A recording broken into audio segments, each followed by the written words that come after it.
Hello guys, welcome to episode 36 of the VoiceOFpunk. I'm your host, the VoiceOFpunk. Now I just finished watching the March 11th, 2013 edition of Honey Night Raw. And this was a tribute show to Paul Bearer, which I'm really happy about. And I have to say that, here, let me fix the lighting a little bit.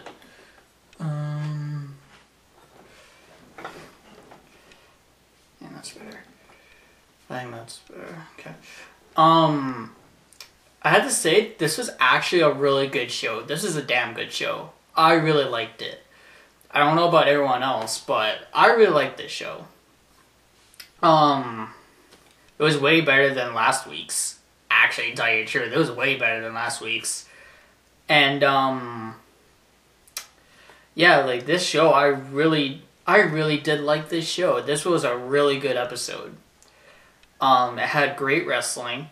And one thing that really made it great, not only because it had great wrestling, it was a paying tribute to the greatest manager of all time, but there was no John Cena. Thank you, Jesus! Thank you! That's all I got to say. No John Cena equals a great show. Okay, so at the very beginning of the show,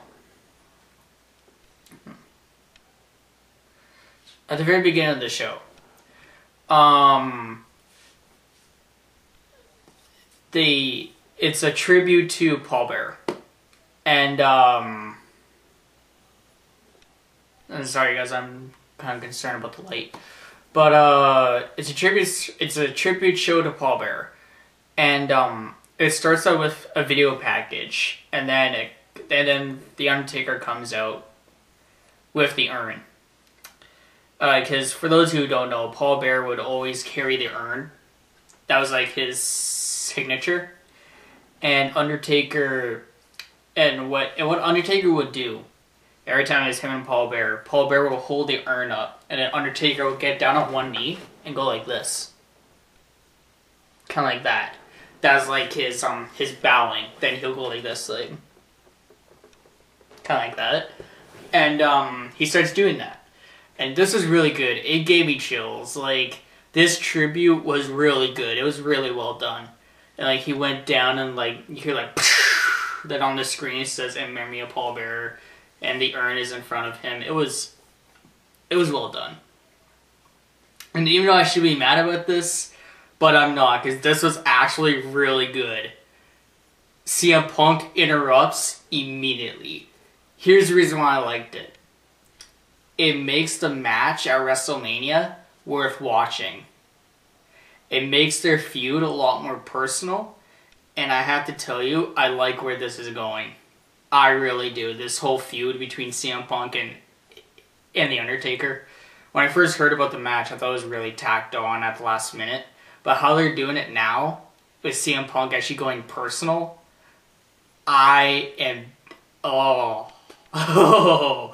like when CM Punk's music hit, when his music hit, I was like, oh. I was like, oh god damn, shit just got real. And CM Punk says, first of all, I want to apologize and send my condolences to your loss at WrestleMania. Oh, that was actually really awesome. And so he has this promo, and like Jerry Larson, this is the most disrespectful thing I've ever seen, and I'm just sitting back on like this is awesome. I was like, god damn, they want to make CM Punk a bad guy, they just did it right there. And let me tell you, that's actually really damn good. And then like commercial break hits, and then it shows after the commercial break, shows during the commercial break, Kane attacks CM Punk. And for those of you who don't know, there's a whole storyline between Kane, Undertaker, and Paul Bearer. Is Kane and Undertaker in storyline are brothers. And Paul Bearer is the Undertaker's father figure, but he's Kane's dad, but Undertaker's father figure. Because the whole thing is, okay, how do I this is how it is. It's Undertaker's older than Kane, but they're in storyline, they're half brothers. Because when Undertaker was a kid, Paul Bearer had a affair with the Undertaker's mom, and dun dun, I'll pop Kane. So yeah.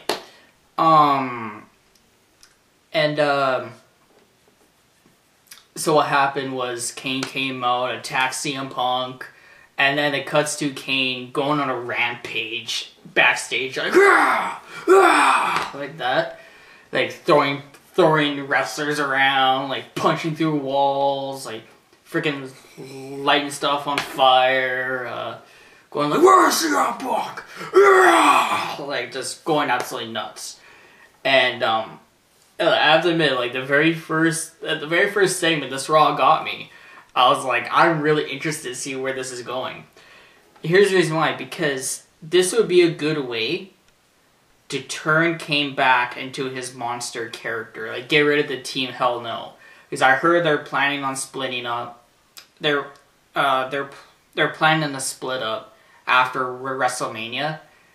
They should do it, like, with this. Like, this would be awesome for Kane to go back to his monster character. And yeah, this was really good. This was awesome. And then the first match that happens was God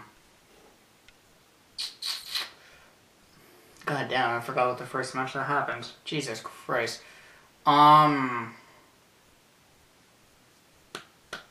was the first match?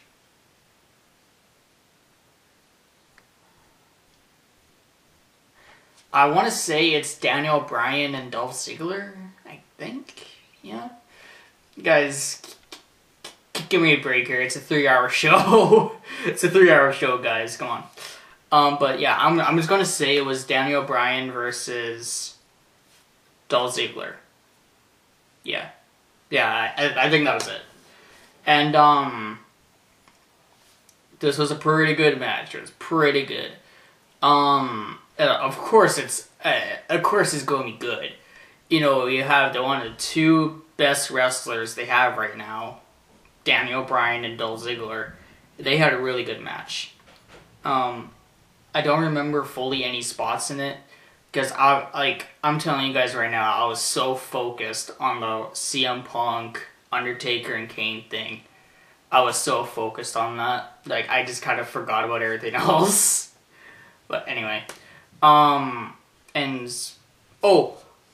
spot I really liked was, it was at the end.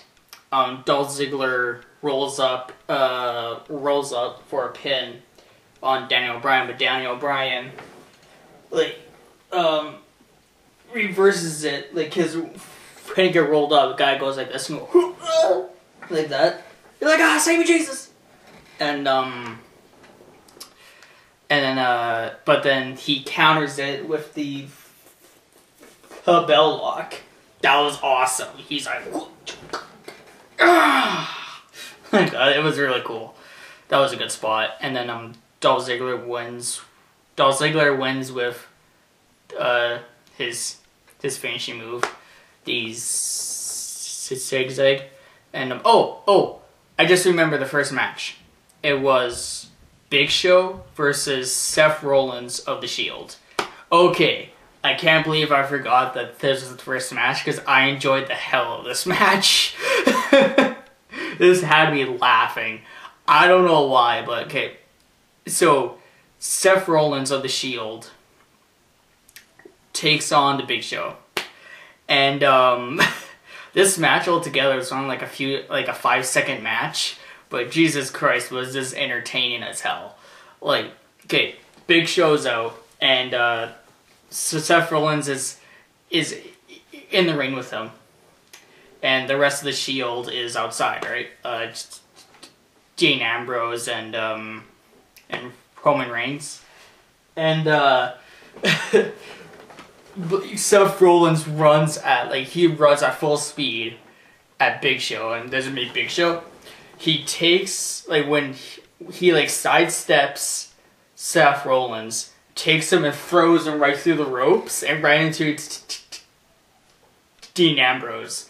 That was pretty cool, but what made me laugh was Seth Rollins' face. And when he did it, he was this. Like, he gets thrown, he's like, ah! He was doing like this. He's like, ah! Like, just like, it was hilarious.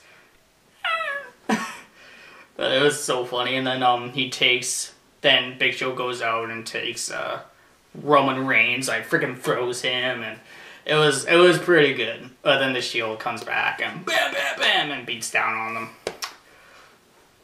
So yeah, so that was the first match to happen. I talked about the Daniel Bryan and Dolph Ziggler. Then the I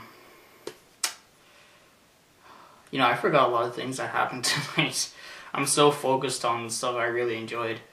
I think it was the supposed match of Fordando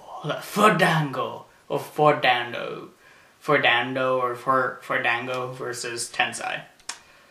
It didn't happen, so whatever.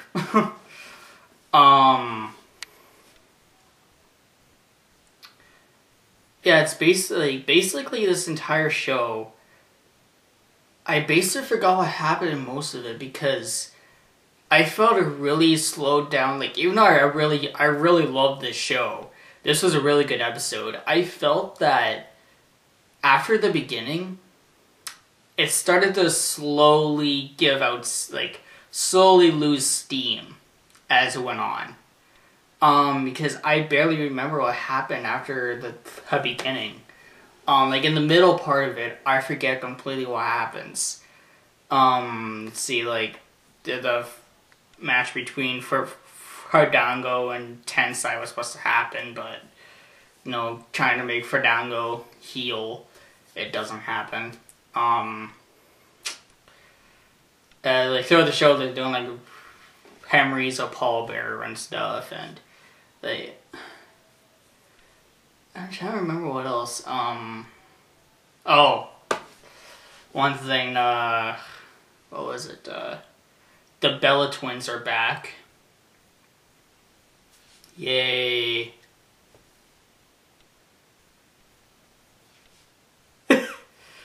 Yes, that's what the Diva division needs, is the Bella Twins.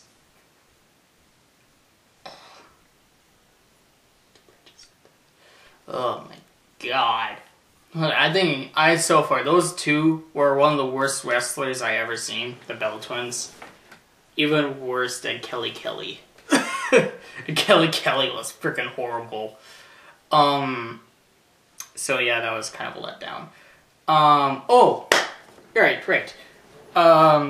The New Age Outlaws were supposed to fight, Team Road Scholars, but Brock Lesnar comes out and destroys them all, kind of thing. And for the match between, and Brock Lesnar and Paul Heyman is talking for Brock Lesnar, thank Christ. Because Brock Lesnar, he's a tough guy, but the man can't talk. He can't talk. So Paul Heyman says, yes, we're gonna fight you, but only if we choose the stipulation. And you'll only find out about the stipulation after you sign the contract.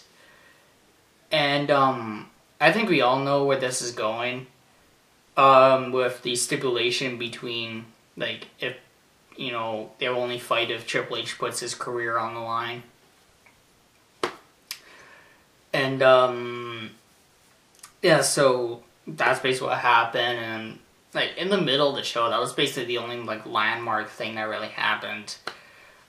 They showed a video package of John Cena and Rock's match. I didn't care.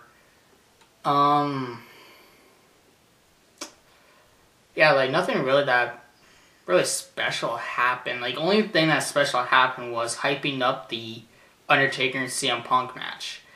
And, and speaking of that, I forgot to say this, but because Kane attacked CM Punk, and CM Punk disrespected Paul Bearer, Kane's storyline dad, they're going to have a match as the main event, with, like, they're gonna fight in the main event, a no disqualification match. And I'm just gonna skip that to that because I barely remember anything that happened. I barely remember anything that happened. Like, even though I enjoyed the hell of the show, I barely remember anything that happened. It's 3 hours, guys.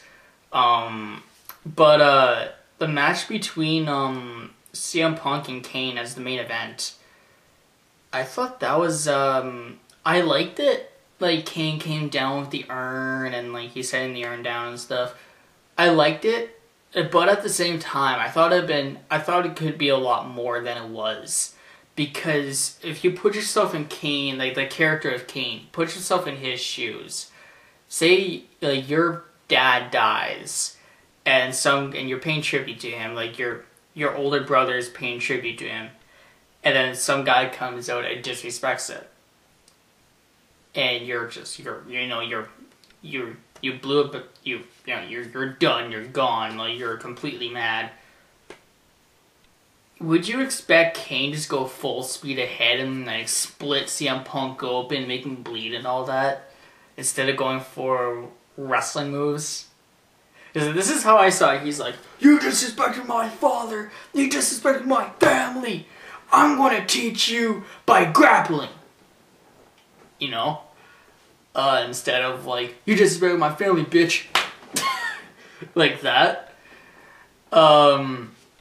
You know, but for what I got, it was pretty good. It was pretty good. I really liked it.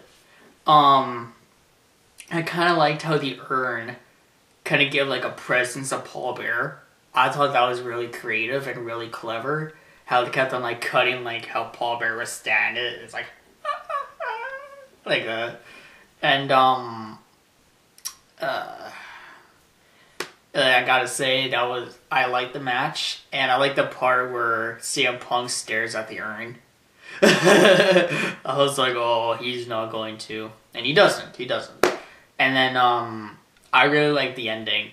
The ending was awesome. For two things. Okay, the first thing is the tribute at the end. So, Kane wins. Okay, he beats CM Punk.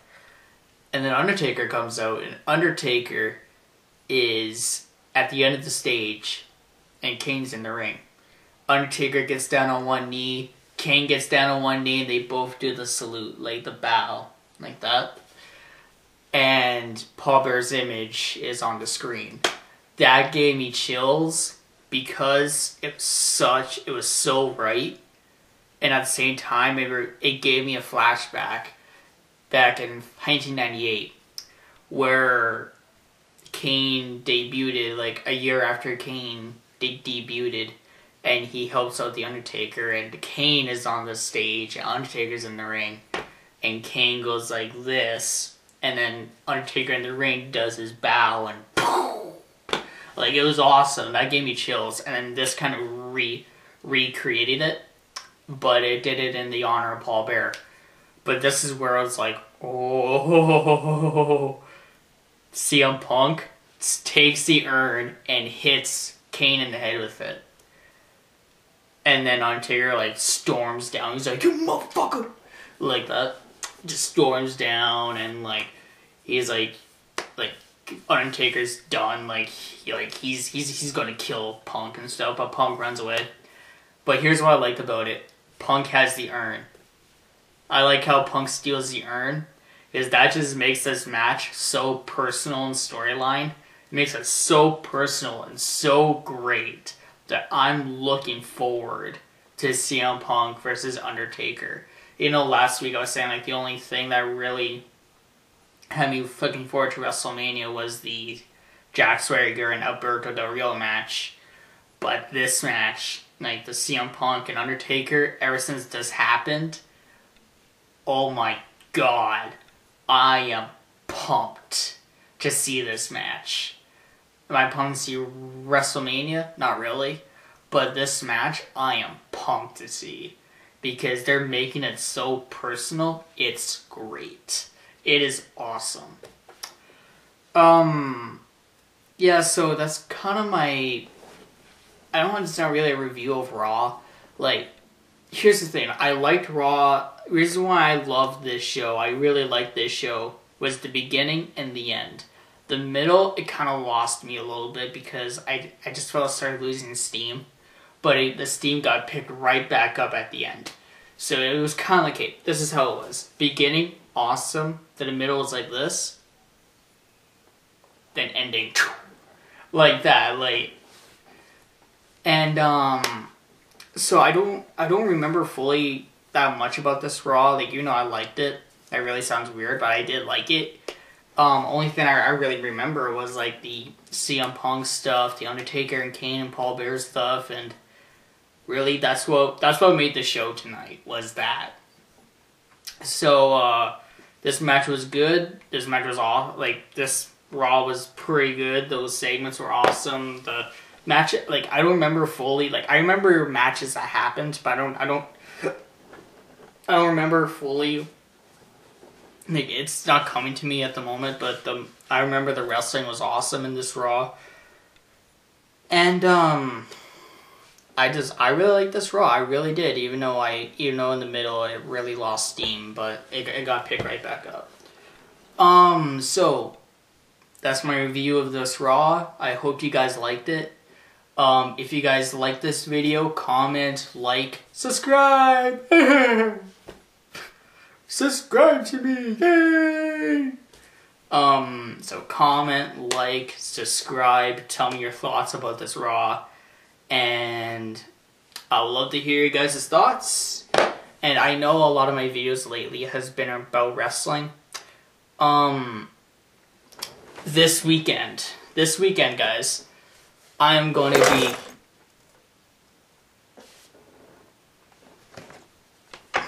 Sorry about that. Oh, my glasses. You okay? My glasses. This weekend, I'm going to be debuting a new series. Like, you know, I already debuted VoiceOFpunk and Dream Fights. I'm debuting a new series and a new character called Verdam, the Immortal Gay Man. That's going to be coming out this weekend. It's going to be called Storytime with Verdam, the Immortal Gay Man. And there's going to be... I'm going to try to put out 2 episodes of that this weekend. And so be on the lookout for that. And I'll see you guys later on this week. If not, I'll see you guys in Uncle Verdam. Or Storytime with Verdam, the Immortal Gay Man.